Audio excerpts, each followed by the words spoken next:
it's still 18 to 20-year-old men killing each other at close range, putting steel into each other's bodies. And that's the way it's been for 3,000 years, and that's the way it's going to be.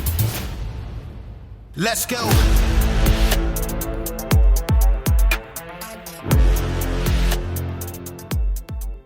Welcome to Citizen. We got a special guest today, former Navy SEAL and aspiring politician, I guess, Tim Sheehy. How's it going? Good. How you doing? I'm living the dream, every day better than the last. America's in great shape. There's nothing to worry about. Correct? Well, you're live and you got all your limbs, so, Yeah, it's a good that's true. It's a good start. So before we get into what you're up to now, because you're running for Senate in Montana, let's go back to the old day. Are you from Montana originally? No, I grew up in Minnesota originally. Whereabouts? Yeah, so Anoka area, and then went into the military right at 18, and met my wife in the military. I became a SEAL officer. She was a Marine Corps officer, so we both served during the war. Between the two of us, did several deployments. We saw each other about 45 days across 6 years, which is the secret to a happy marriage is never actually see each other, right? But that was a busy time. Both wars, Iraq and Afghanistan, were raging in those years, and loved being a SEAL, loved leading my guys. Best job in the world. But I got injured and wounded a couple of times, so eventually got medically discharged and moved on and started a business here in Montana. And the vision of the business was taking some of that technology we use on the battlefield overseas, particularly aerial infrared imaging. So aircraft on top of our ground team would provide real-time information to us as operations were unfolding. Mm-hmm. And it was a life-saving capability, whether it was electro-optic or infrared. We could see things that we could not normally see, and it was a life-saving piece of technology. And close air support, obviously, is a very important aspect of modern warfare. So we came to understand that very well as a ground team. And as ground team leader, is my responsibility. And after I got wounded, I decided to start a company to try to perfect that capability to help other people, in this case, wildland firefighters. So now we bring that same capability to our brave men and women who fight wildfires.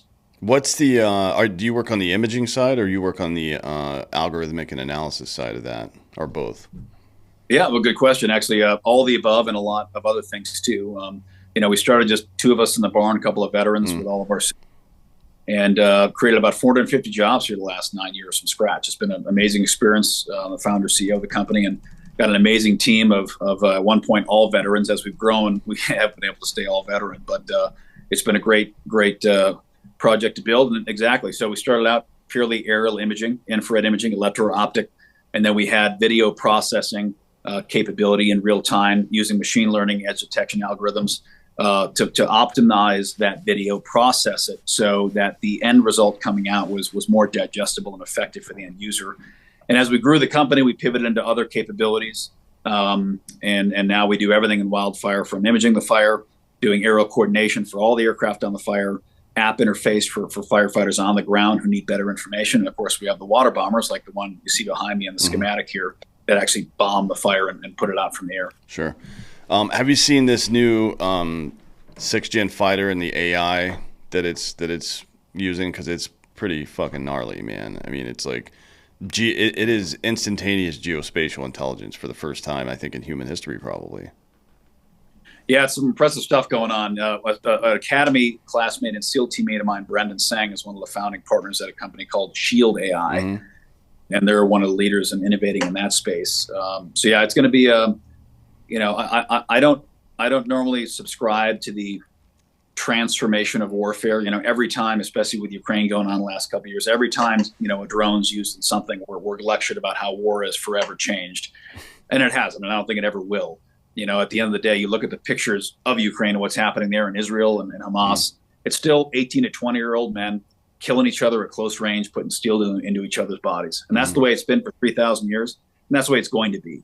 But I do believe that new tools do, of course, help evolve the battlefield in different ways, some for good, some for bad. And I think we're seeing one of those now with the AI weapon revolution. Absolutely.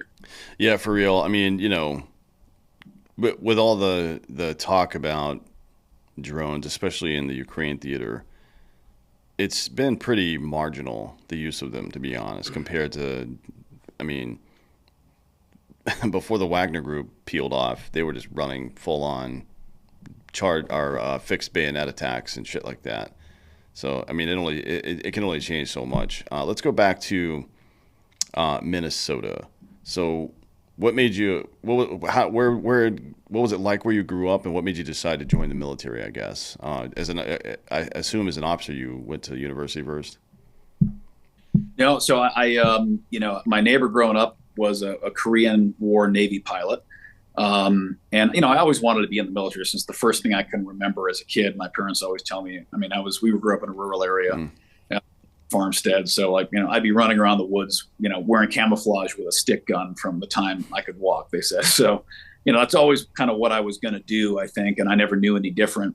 And what our neighbor, Harry, and his son, Steve Tebow, who was also a pilot, they took me out flying once, in their little Cub, when I was 8, and I fell in love right away. I said, hey, this is aviation is amazing. I want to be a part of this. So then my future kind of crystallized. I want to be a pilot. I want to be a Navy pilot like Maverick, like everyone else did in the 80s and 90s. We all wanted to be Maverick. Sure. And so they taught me how to fly. I got my pilot's license, at 16, and or solo at 16, license at 17, grew up flying with them, and they were generous enough to let me be involved in that. And then went to the Naval Academy, wanted to be a pilot.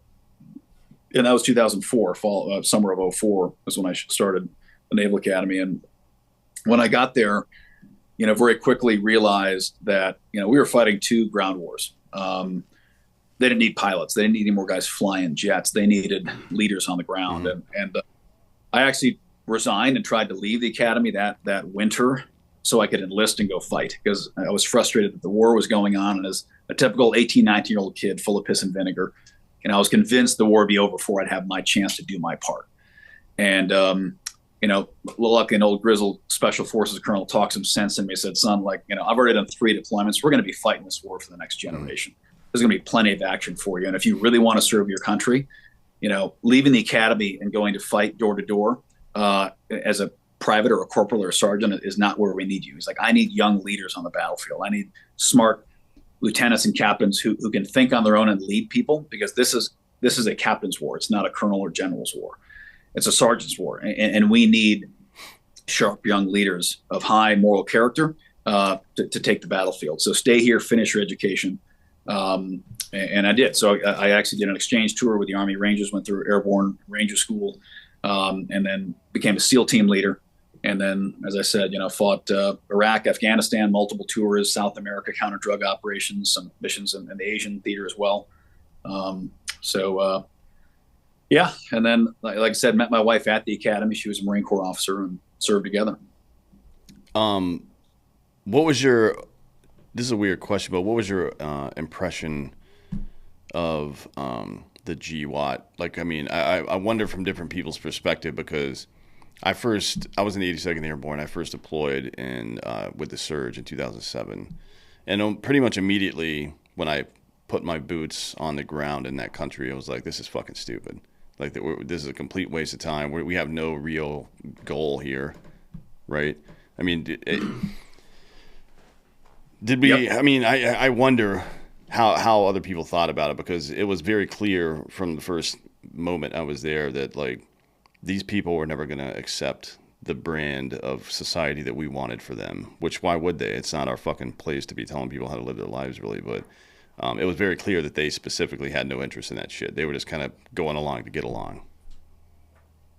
Listen, I agree completely. I mean, it was the definition of scope creep for 20 years. Obviously our brave men and women in uniform were willing to do whatever their country asked of them. But the reality is our country didn't know what to ask of them. And, I'm a big believer in the Powell Doctrine to go to war. The Powell Doctrine has 3 conditions before America should ever go to war. And that is, number one, does America have the popular will to conduct this conflict? Are Americans behind it? Are they ready to fight? Second, what is victory? Have we defined it? And can we win? Can victory be achieved?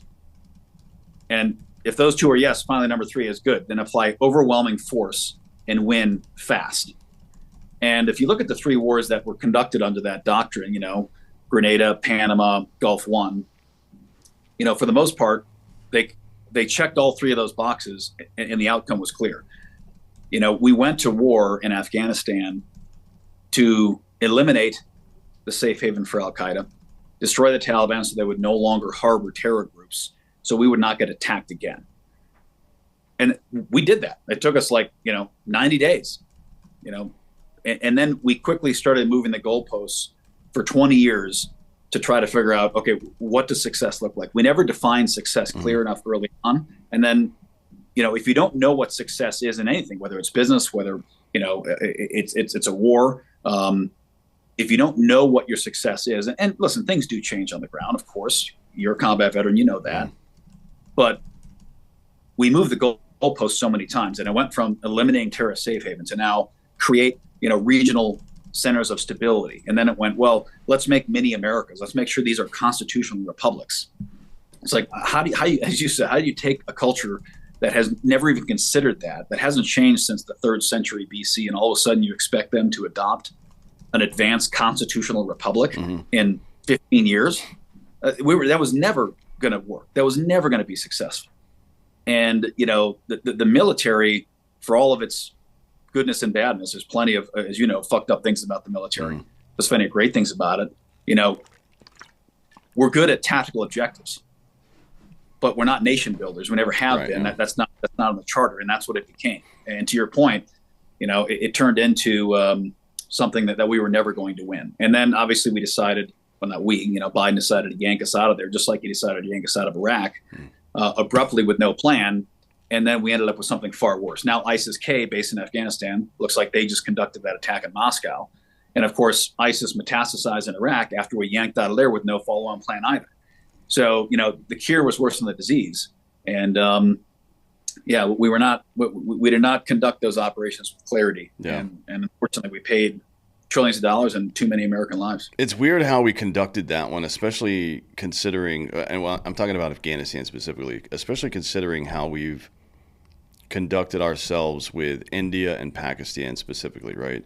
So the United States government funds the ISI, the internal security device of Pakistan. We have not entirely since its inception, but for a long ass time now.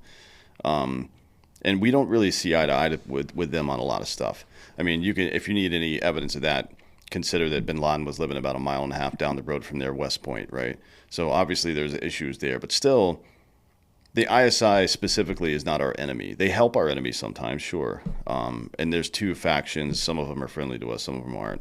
Same kind of deal with India. It's kind of split in the same way, mostly based on their hatred of Pakistan, to be honest. But then when we went into Afghanistan, it was like, oh, we got to get the Taliban. It's like, why? I mean, yeah, we don't agree with them. They're not our cultural match for sure.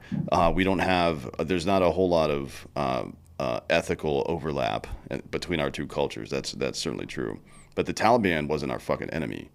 We went into Afghanistan to fight the government, which would be effectively like someone invading the United States to fight the Crips or the Bloods. You know what I mean? Like, that doesn't make any fucking sense. Even if they had infiltrated parts of government, coming in and trying to fight the government of a country because there's a bad element in it is a pretty wild ass way to conduct your foreign policy, to be honest, right? I mean, I think the appropriate response would have been to give the Taliban money and be like, hey, let's fucking kill these dudes together, right? Instead of fucking the whole country up. Now, that doesn't map onto Iraq very well. We should just never have been there in the first place. But it seems like not enough people are critical of the entirety of the Afghan war because not much of it made any sense. Like, what was you said it before with the Powell Doctrine, but what exactly was the desired end state? I mean, you were an officer in the SEAL teams. Did Warcom ever, is there a white paper somewhere? It's like, once X is done, then fucking we're out of here. Was that ever even a discussion? Oh, not that I know of, but I think that's exactly the point is, success was not clearly defined. And when you don't define success, how in the world are you going to drive to that, plan to that, and then how are you going to know if you ever achieve it? The success was defined, in World War II. Obviously, everyone goes to World War II. That's the seminal conflict of the 20th century. But success was defined as unconditional surrender of the Axis powers. But you're absolutely right on the Taliban. And to your point, we actually did fund the Taliban. They were just called the Mujahideen at that time. Yeah.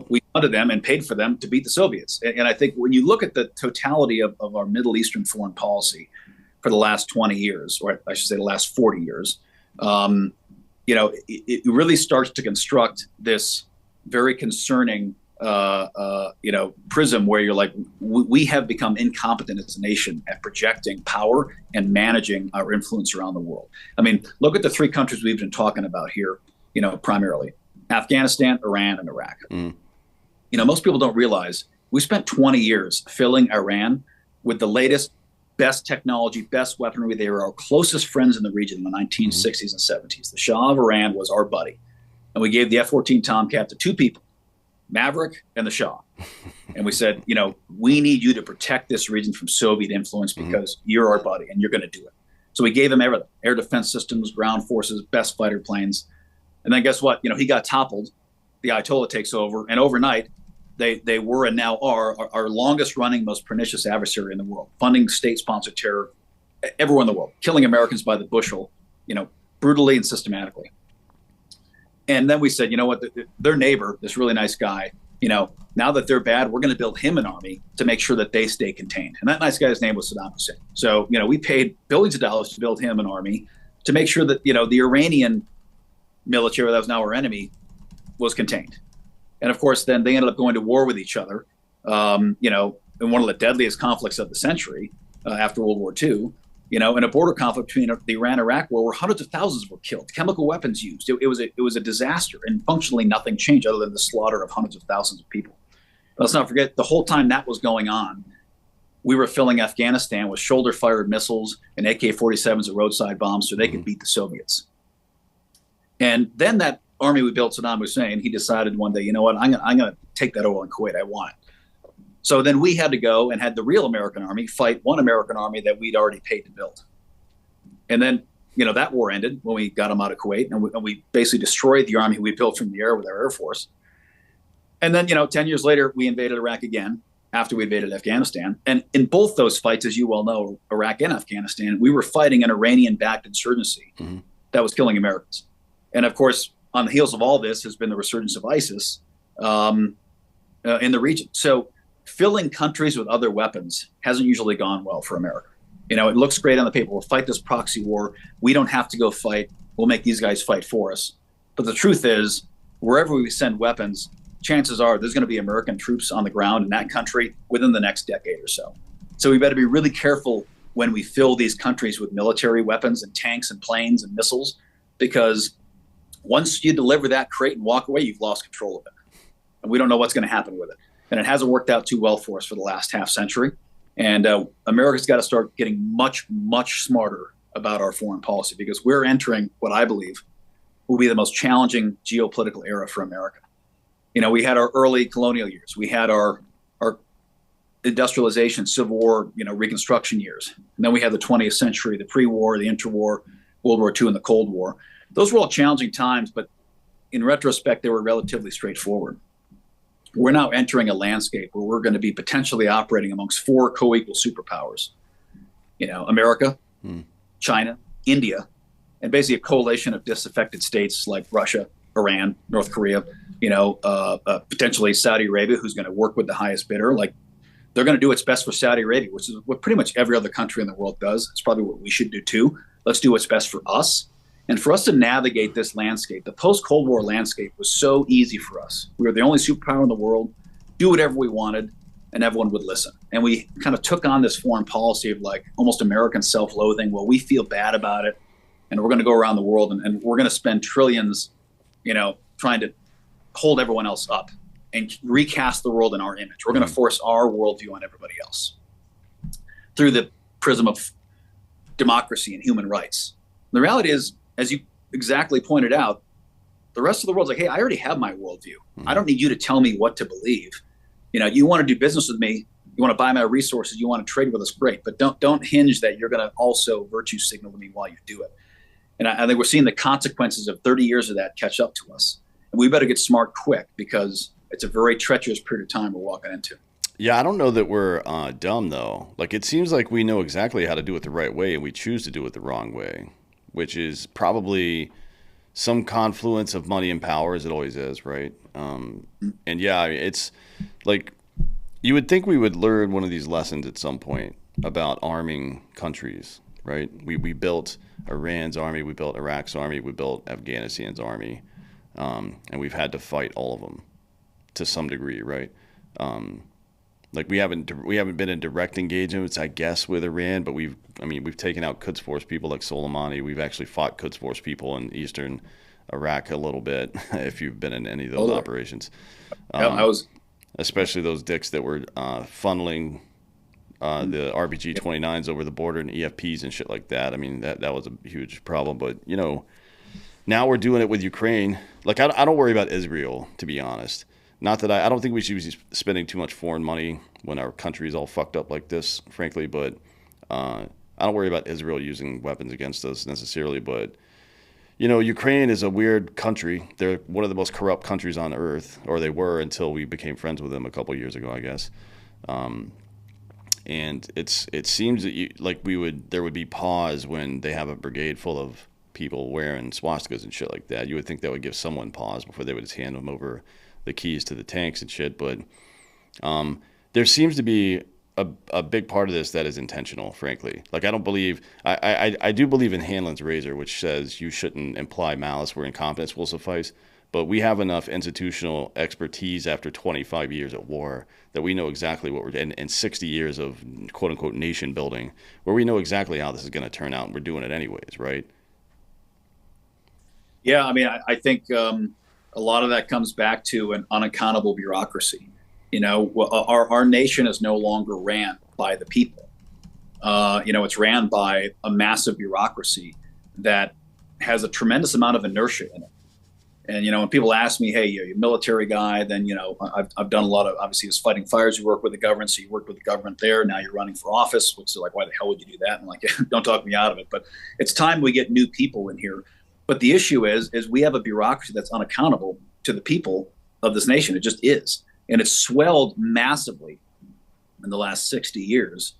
And a lot of these folks, you know, I think you're right. There is intelligence and expertise. But as we saw during COVID, you know, you can have the smartest, most well people, and they can still not know. They may still not have common sense. They may be very intelligent, but intelligence and high IQ doesn't mean common sense. You can have an incredibly smart brain surgeon that can't change the oil in his pickup truck. And I think that's what we developed in our foreign policy construct. I use the comparison to NASA a lot, not to go down a rabbit hole, but, you know, Apollo 13, of course, everyone's seen the movie. Everyone saw what happened. Amazing story of American ingenuity. Disaster in space. Apollo 13 crew, by all accounts, should have died in space. They shouldn't have come home. But they did, because Gene Kranz, the flight director, and the team on the ground in Houston was like, they will not die in space, and we're going to figure out a way to bring them home. And how they brought them home was, you had a bunch of guys working, you know, that were World War II vets, you know, that were Vietnam vets, Korea vets. A lot of them didn't have college degrees. They had practical understanding, literally with duct tape and garbage that they had on board the spacecraft, innovated ways to bring those guys home. And they did, because they had practical knowledge and experience. And then you look at the Columbia disaster of 2003. You know, listen, you can't armchair quarterback everything, but the reality is, you know, all the commission studies reported that NASA's response to that disaster was also a disaster. The real disaster wasn't the fact that heat tiles were chipped during the launch. It was that NASA completely failed to effectively manage solving that issue and bringing those astronauts home alive, and they all died as a result. And the big difference in those two areas was, we had a disaster. We had an accident in space in the 1960s, 1970 it was. Bad technology, or old technology. You know, we didn't have close to the resources we had in 2003, but we had ingenuity, we had grit, and we had common sense. And they worked the problem and brought those three men home alive. In 2003, NASA had shifted from a lot of, you know, war vets, mechanics, you know, fighter pilots, people with a lot of hands-on experience, coupled with some very, very highly educated engineers, no question. But in 2003, when you look at the resumes of what NASA had kind of evolved to, it was more quote unquote diverse, you know, gender-wise and racially. But the amount of universities, those, and Malcolm Gladwell wrote a great piece about this actually in one of his books, talked about how NASA had become psychologically monolithic. It was more diverse in all the DEI categories, but psychologically, they were all the same. They all went to, Columbia and MIT, and they all had the same degrees from the same schools. They thought the same, and very few of them had actually worked with their hands. They didn't build the spaceship; they just administered it. And when you build the spaceship, you know how to recover it during a disaster. When you just administer it, look at it on paper every day and talk about it and budget for it, that's a very different type of competency. And I think that's where we're at with our foreign policy now. I think our State Department, I think our intel agencies, I think we've atrophied where we have very few people that have been true servants on the ground for these policies. I mean, look at the U.S. Capitol right now. That building's 17% veterans in Congress right now in the Senate. We used to be over 70%. Mm-hmm. Let's face it, a lot of that 17%, no offense, thank you for them, their service and all that, but a lot of them were, JAGs. They were lawyers in uniform, or they were PAOs. They weren't on the battlefield seeing what the pointy end of our policy looks like. And as you well know, as you said, when you landed there and got your boots on the ground, once you're there, you see it, feel it, smell it. You see your friends get blown apart, and you have to explain the strategy to a 17, 18-year-old kid to have him carry it out. That crystallizes things differently. And I think we have so little practical experience in the people crafting our policy. I think it's a big reason why, it's not working. Yeah. Yeah, it's weird, man.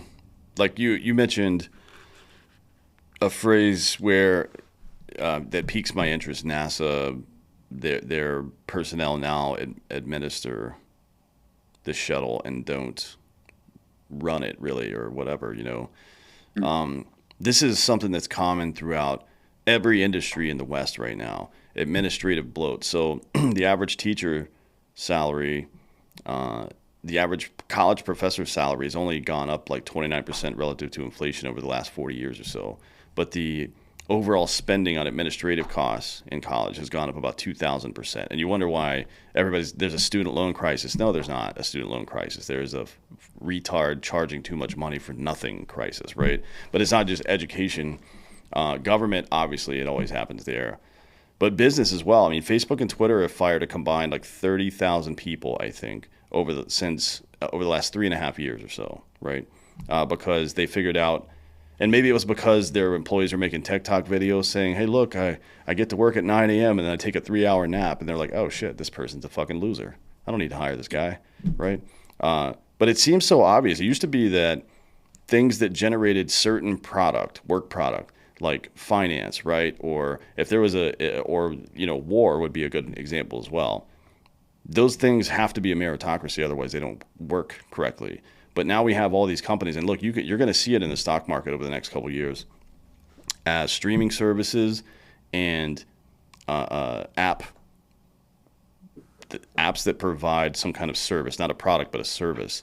They're all going to start to tank because they've been propped up by angel investment money for the past 10 years, and they've actually not one of them has ever made an actual dollar. Like, they've never been profitable. None of these companies, none of the companies that deliver your food have ever made any money.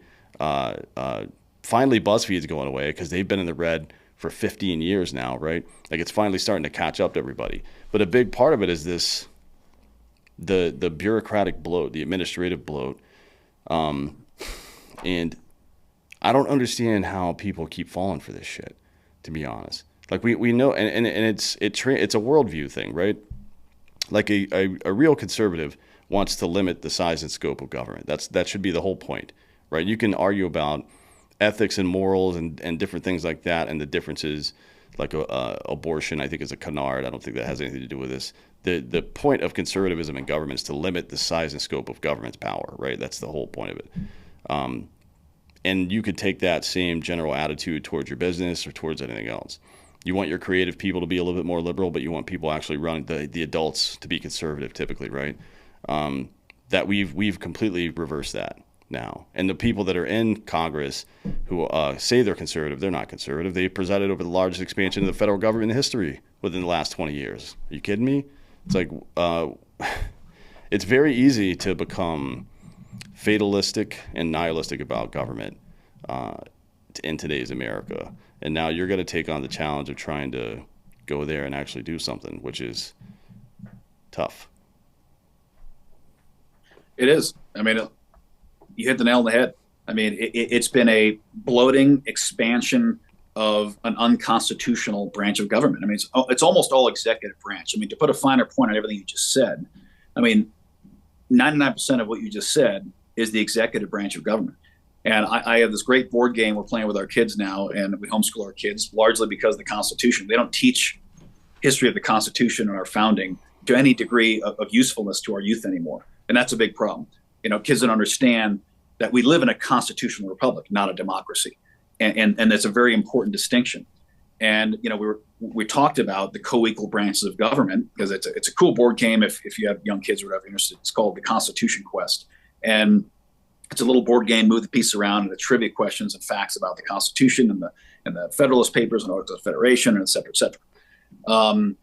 But we've totally lost the functioning of what our republic was supposed to be between three branches of government: judicial, legislative, and of course executive. And you know, we can talk for hours about this. I'm not going to go down that rabbit hole, but the bottom line is our executive branch has bloated in the last really 40 years, but especially the last 20 years since 9/11.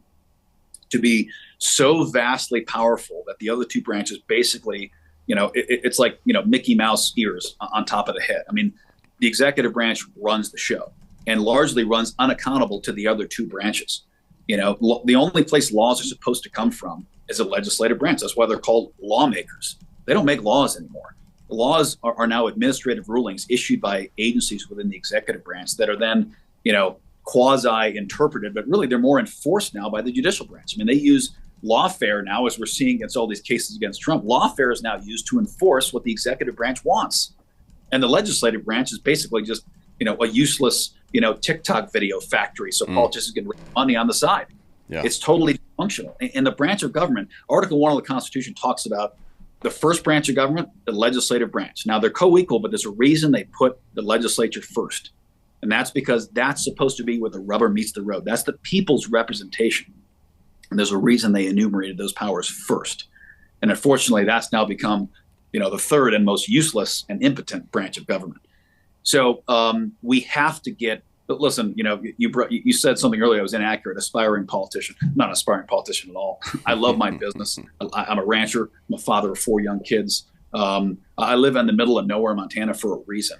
But I can't sit here and watch the country that you and I fought for, my wife fought for, her brothers fought for. You know, I still got shrapnel in my body and bullet in my body from the war. Like, I refuse to sit here and watch this insanity ruin the greatest nation in the history of mankind. And that's not jingoistic bullshit. That's just a fact. No other nation has released the power of the individual in such an amazing way as America has. Created so much prosperity, protected so much freedom around the world. And you better believe it. I mean, we're at a crossroads. We really are. I mean, in New York, I mean, if you own a home and there's a goddamn squatter in there, they're going to arrest you and march you away so the squatter can stay. I mean, we're letting guys that assault criminals or assault cops in the street off on no bail, yet we're trying to arrest a former president of the United States. We've got 1 million people, potentially, depending on how you count the gotaways, coming across this border a month. They're getting free health care, free plane tickets, free food, free clothes. Meanwhile, we got veterans on the street, homeless.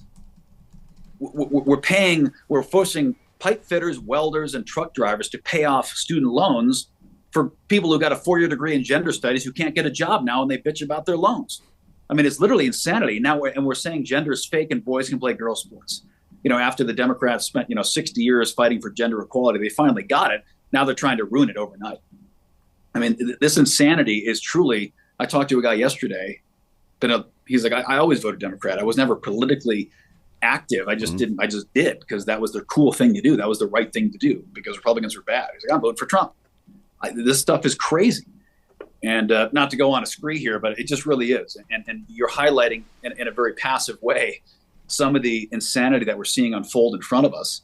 And we can't keep sending the same people back to D.C. and expecting a different result. And that's what we've been doing.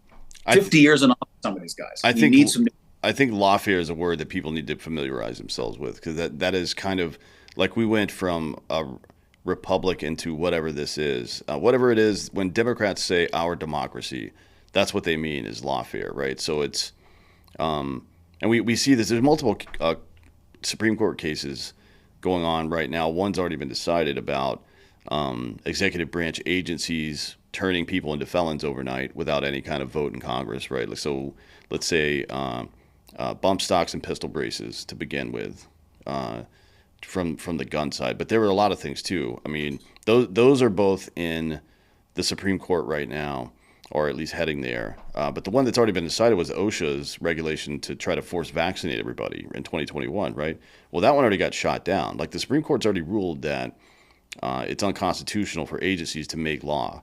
But for some reason, agencies continue to do that, despite the fact that the Supreme Court, I mean, that is, any lower court, that shouldn't even make it past an appellate court, frankly, right? If that that ruling already exists at the Supreme Court level, specific to federal agencies. If any federal agency criminalizes any behavior with the stroke of a pen, that should, a lower level appellate court should immediately be able to shut that down. But it's not happening, right? Because luckily, a lot of the state you're absolutely right. A lot of the state AGs, luckily, are standing up on the state level. Texas and Mississippi, maybe, I think, are suing a lot. Montana. For a lot of these cases, fighting back. Waters in the United States is an important one that, I don't know, where do you physically reside? I live in Austin, Texas. Okay, yeah. I mean, especially for Western states, with a lot of public lands like Montana, Idaho, Nevada, all these places out west, there's a lot of public lands owned by the Forest Service, the BLM. And waters of the United States, is essentially hands over the Clean Water Act enforcement to, the EPA and whatever federal agency, can be co-opted in that area to say, hey, any navigable body of water in the United States is subject to the Clean Water Act and the waters of the United States. Any navigable body of water. And historically, that meant a navigable water. You could drive a boat down it. You could navigate it with a vessel. And therefore, we wanted to ensure those navigable bodies of water stayed clear, clean, accessible, and we weren't dumping toxins. We weren't, building bridges across that weren't properly designed to screw up wildlife, blah, blah, blah, blah, blah. But this Biden administration and the Obama administration before that, they've been expanding that exactly like you said, overnight creating felons by saying, well, navigable bodies of water, but what about the tributaries and rivers and streams that feed navigable bodies of water? And they're starting to interpret the waters of the United States to say any watershed that feeds a navigable body of water is subject to the regulations herein, and we're going to apply them as such. And they're going, in one case, 14 miles up from Priest Lake to, a landowner who's trying to put an irrigation ditch in, saying, you can't dig that piece of your own land up because eventually your water flows off your land will be in a navigable water. And, you are in violation. Basically, you're a felon now. We're going to take you to court. And to your point, massive executive overreach. And the judicial branch shouldn't have to catch up to these things years later because the judicial system is slow. It just is, in many cases by design. And, you're putting these people like the cake baker in Colorado, who got, canceled because they didn't want to make, a cake that disagreed with his religious belief. It takes them years to exonerate themselves, and that ain't right. So it's a scary time. And to your point, I mean, our constitutional republic is currently at risk. And, I love your sweatshirt, defund the politicians, and I tell a lot of folks that. But I also challenge you. It's so easy to hate on the politicians. And in many cases, they almost all deserve it. But we also need a new class. Like, we need a new generation of leaders to step up and save this country. And we need to recruit them, just like we did in the military, a poster. I want you. Hey, I never once considered running for office until, the lightning bolt hit me after Kabul fell. Like, this is a disaster. We've got to save this country. And we need to encourage people to run. It's easy to vilify the politicians. And as I said, they deserve it. But then on the flip side of that, we need to recruit a new generation of Americans to serve and say, listen, what's happening now is broken. If you love this country like you should, if you've been to any other country, you know how lucky you are. Stand up, serve, fight. Because if we don't get regular, everyday Americans that have common sense to stand up, and in this case, instead of pick up a weapon like you and I did, pick up a pen and go to D.C. and help save this country, we're in for a disaster. Yeah, I want a couple of things. One, on American exceptionalism, you said that no other country in the history of human beings has released the power of the individual like we have. We also showed the efficacy of that, right? We so we're double the size of China's GDP, roughly double, a little bit. It depends on the year, but roughly double the size, while being a fifth of their size, and having contentious relationships with quite a few of our trade partners, right? So Like it's the blueprint that shows like people can choose to do whatever the fuck they want. I mean, I don't think it's a good idea to tell anybody what they should and shouldn't do. As a matter of fact, I think if you do what's best for you as a country, then you'll find natural allies who actually share your values and goals, right? Which is kind of the fucking point. That seems to make sense to me. And to that other part, the right of association is fundamental to a free society. Like if some dude doesn't want to make gay cakes, then fine. And if you're offended by that, then go start your own fucking cake business, dude. Like you don't have the right to compel someone to do something. Ever. You never have the right to compel somebody to do or say something they don't want to do, you motherfucker. I mean, that's slavery. That's why we outlawed it. And then the other part about, you know, the executive's intrusion into the daily lives of Americans. You know what really works well? This is what I've told people for years. People have been talking about civil wars and all this stupid bullshit for years. It's like, that's dumb. What works is nullification, which is where states or local governments tell the higher level of government, no, we're not doing that. Fuck you. You know, get out of here. And it's worked twice in recent memory on two major issues, actually, which are weed and gay marriage, right? So California and Massachusetts primarily told the federal government to get fucked with regard to both of those things. Some other states with the marriage equality thing, New Hampshire and a couple of other ones, I think Vermont. But what was the result? Nothing. The federal government doesn't do anything. They only have power if you believe they have power. They only have power if you allow them to come in and have power, and they only have power if you've got your hand out when they show up, right? If you don't need anything from them, then nothing happens. And it's not even.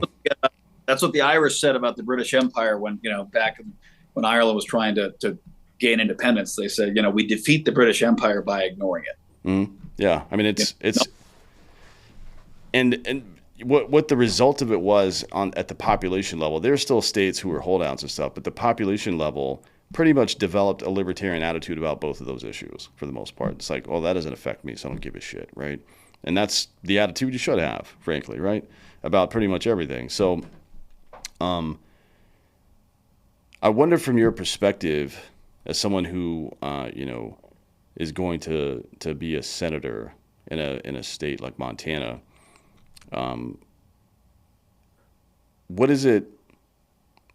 Do you feel compelled to do something to shrink the size and influence of government as a part of the government, I guess? And then how would you go about that? What would be the strategy for that? I mean, I think, to be honest, I think that's our greatest mandate right now. We have to reduce the size of government. We have to return our government to its constitutional limitations. I mean, you and I both swore an oath to support and defend the Constitution of the United States. And people say that, and it's an easy one sentence to say, but then read the document and read the Federalist Papers and read the construction of that document and what it really says.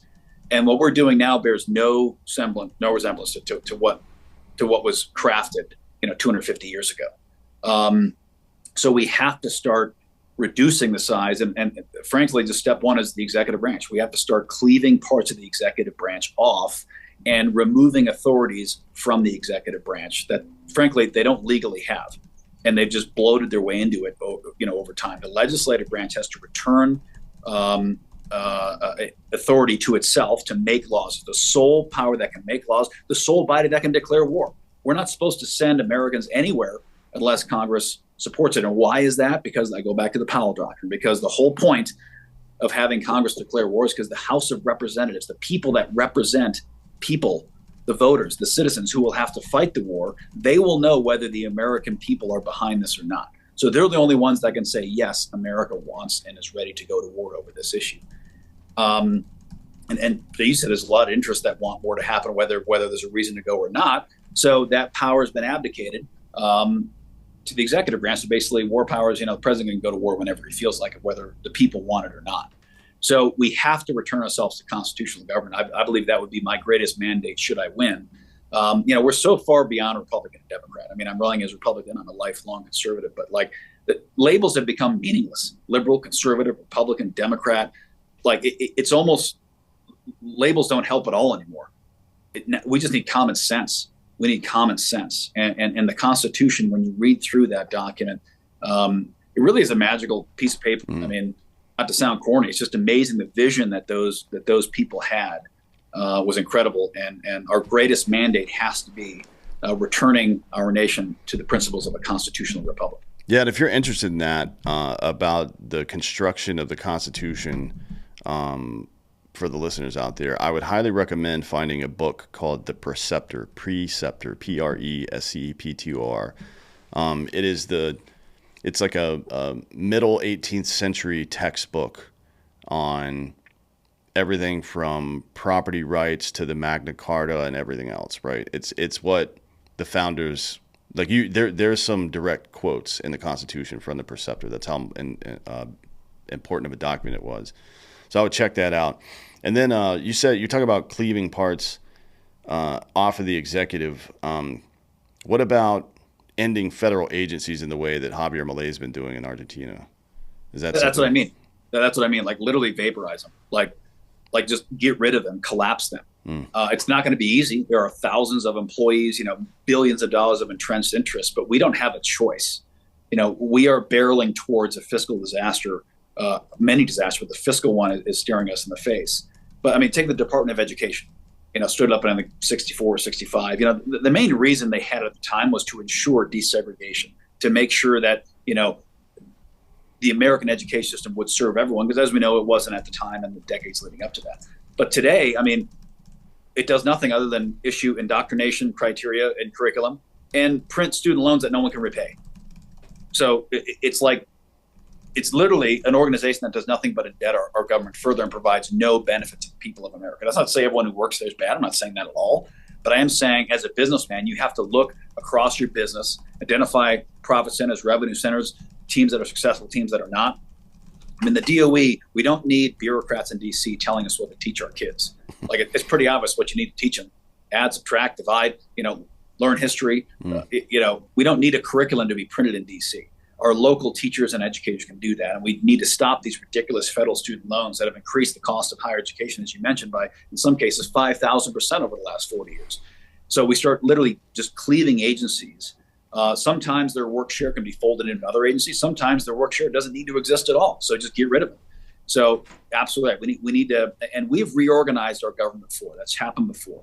We've had government reorganization acts mandated by Congress, which we should have again. We should have a 2025 reorganization of the American Government Act that goes through and literally restructures our government for the 21st century. If you were a business and you never reorganized yourself for 50 years, which is basically where we're at as a government, you'd be in trouble.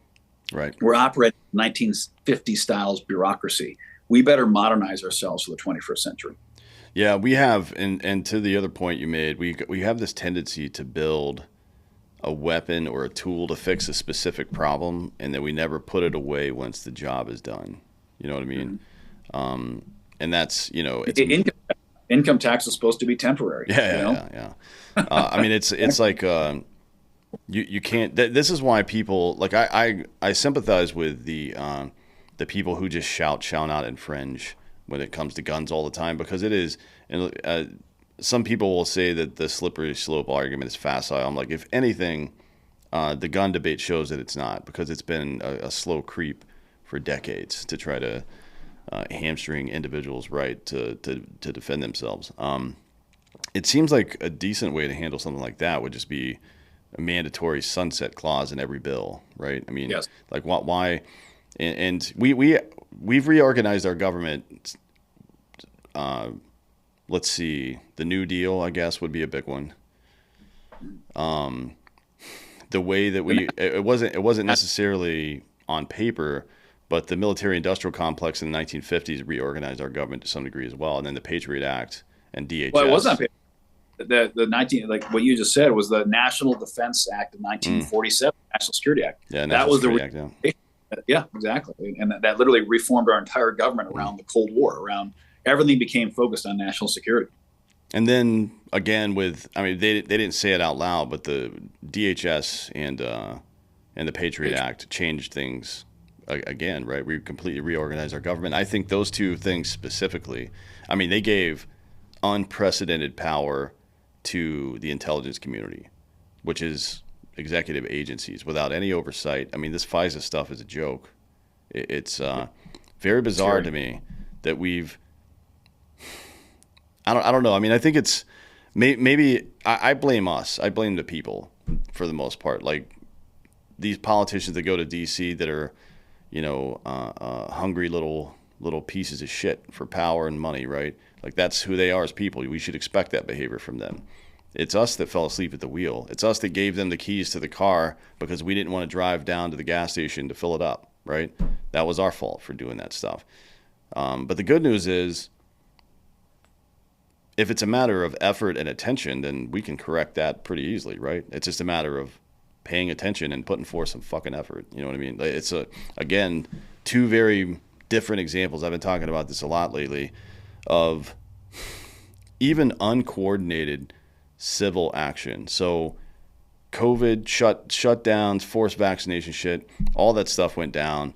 And a lot of people went along to get along because they didn't want to lose their jobs or they didn't want to be outed socially or whatever the fuck else.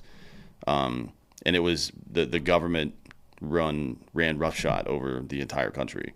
And then there was a very different outcome with the government's disinformation board, where they wanted to codify censorship of American citizens, right? That's led specifically by the federal government, by DHS.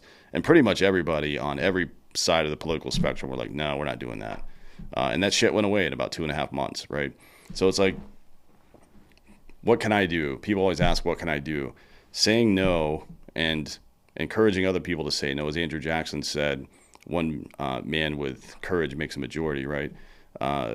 Saying no to intrusion into your life has way more of a powerful effect than you think it does. It has more of an effect than going to protest somewhere or boycotting something. Just saying no together really loud sometimes is like, that's enough. Yeah, the power no is incredible. I've got to get going to a veterans event here. I got to hop in the truck and drive, but I want to thank you for having me on. It's been great chatting, and we should come back again, throughout the campaign. This is a very important race. It just is. It's not because I want to be a senator. Promise you, there's much better things I'd rather do with my time. But like you joined up, like I joined up during the war, our nation's in peril, and now it's calling for people to fight in a different way. And we need to get common sense Americans. As you said, we've been asleep at the wheel. We handed our keys to a bunch of lobbyists, lawyers, and bureaucrats, and now we don't like where they drove us. Well, they're going to keep driving the car until we take it back. So we need to get in there, and the constitutional republic depends on engaged citizenry. And right now we don't have an engaged citizenry. Our citizens are busy watching YouTube, watching TikTok, taking selfies. They are not paying attention to the nation, which has given them so much prosperity and freedom. And that's why I'm doing this. So I'd love to come back again during the race and talk about what we're doing, because this race will determine control of the U.S. Senate. As cynical as you and I are both on politics, the Democrat Party has been very clearly what they intend to do with the Senate majority. They want to eliminate the filibuster, add 2 more states, D.C. and Puerto Rico, and expand the Supreme Court. That would spell a structural end to constitutional principles for about a generation. And we've got to stop that before it happens. And this race will determine control of the Senate with a 25-year, multi-term incumbent opponent here who's a loyal foot soldier for those policies. We got to send him home, or we got to bring some common sense back to D.C. So timformt.com is where people can learn more. I want to thank you for your time and your service as well. And this is an important race. We all want to defund politicians. Trust me, I'm the largest donor to my campaign. I don't get any money out of this, but we got to save this country. 100%. Thanks for coming today. I really appreciate it. Everybody go check him out. Tim Sheehy, appreciate your time. Thank you. Yes, sir. And thank you all for listening. This has been Citizen.